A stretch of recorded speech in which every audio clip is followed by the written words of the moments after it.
வணக்கம் ஃப்ரெண்ட்ஸ், இன்றைக்கி நம்ம சப்பாத்திக்கு ஈஸியான ஒரு சைட் டிஷ் செய்யலாம். சன்னா மசாலா ரெசிபி எப்படி செய்யலான்னு பார்க்கலாங்க. இது ரொம்ப சிரமப்படாமல் குக்கர்லேயே நம்ம ஈஸியாக செய்யலாம். வாங்க, ருசியாகவும் அருமையாகவும் இருக்கும். ஸ்ட்ரீட் ஸ்டைலு சன்னா மசாலா எப்படி செய்யலாம் பார்க்கலாம். இப்போ அரை கப் அளவு வெள்ளை கொண்டை கடலை தண்ணியில் முதல் நாள் நைட்டே ஊற வச்சுட்டேங்க. 8 மணி நேரம் ஊற வச்சுக்கலாம். 2 தக்காளி, 2 வெங்காயம், கொத்தமல்லி, கருவேப்பிலையெல்லாம் கழுவி கட் பண்ணி எடுத்து வச்சுக்கலாம்.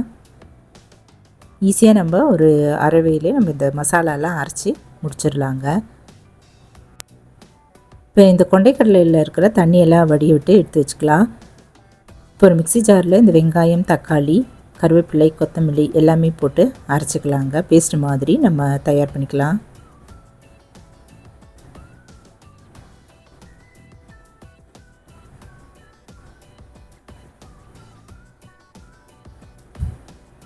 இது கூடவே இஞ்சி பூண்டு விழுது ஒரு 1.5 டீஸ்பூன் அளவு சேர்த்துப்போம்.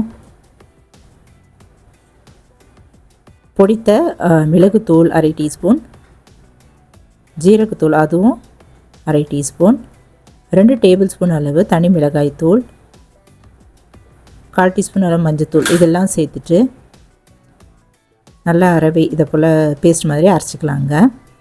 இப்போ அடுப்பில் ஒரு குக்கர் வச்சுட்டு 1.5 டீஸ்பூன் அளவு நெய் ஊற்றிட்டு கூடவே கடலெண்ணெய் ஒரு 3-4 டீஸ்பூன் அளவு சேர்த்துக்கலாம்.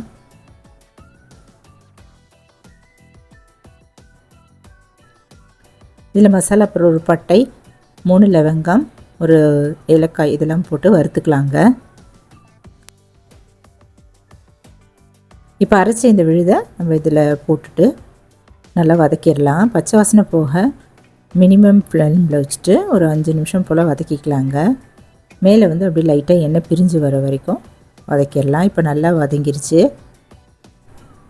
இந்த ஸ்டேஜில் நம்ம தண்ணி வடிய விட்டு எடுத்து வச்சுருந்த வெள்ளைக்கொண்டை கடலை இதில் ஆட் பண்ணிவிட்டு ஒரு கிளறிட்டு இந்த மசாலாவுக்கு தேவையான உப்பு இதில் சேர்த்துக்கலாங்க. இப்போ இதில் 1/2 டீஸ்பூன் அளவு சர்க்கரை சேர்த்துட்டு நல்லா கலந்துட்டு 1.5 டம்ளர் அளவு தண்ணி ஊற்றிட்டு மூடி போட்டு மூடிடலாங்க. ஆவி வெயிட் போட்டு மீடியம் ஃப்ளேமில் வச்சுருவோம். 5-6 விசில் சவுண்டு வர வரைக்கும் வச்சுருந்துட்டு இறக்கிடலாம்.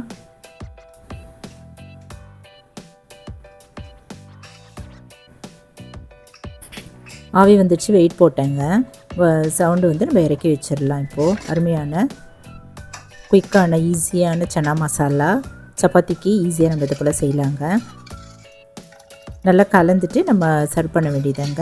நம்ம சர்வ் பண்ணுற டயத்தில் மேலே லெமன் ஒரு 4 சுட்டு அப்படியே பிழிஞ்சிக்கலாம்.